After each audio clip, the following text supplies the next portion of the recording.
Turning now to the latest on Israel's war with Hamas. Today, Vice President Kamala Harris meeting with a member of Israel's war cabinet to emphasize the need for a ceasefire, a release of the hostages, and humanitarian aid. This comes as U.S. military planes airdropped aid into Gaza, but not everyone has been receptive. NBC's Raf Sanchez reports.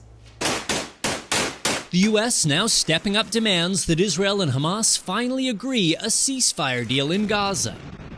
There must be an immediate ceasefire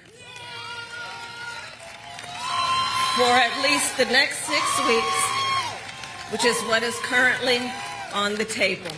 Vice President Harris delivering some of the administration's sharpest criticism of Israel yet, calling the situation in Gaza a humanitarian catastrophe. People in Gaza are starving.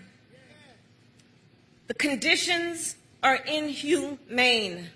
And the Israeli government must do more to significantly increase the flow of aid.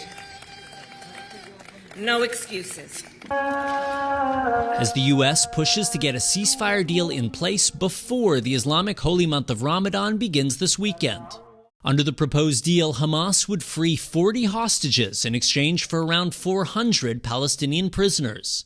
But an Israeli official tells NBC Hamas has not provided a list of how many hostages are still alive, a key obstacle in the talks. The U.S. also preparing to drop more aid into Gaza after American military aircraft delivered 38,000 ready meals by parachute over the weekend. The UN warns 500,000 people are now dangerously short of food, a result of Israeli restrictions and the total collapse of law and order in northern Gaza.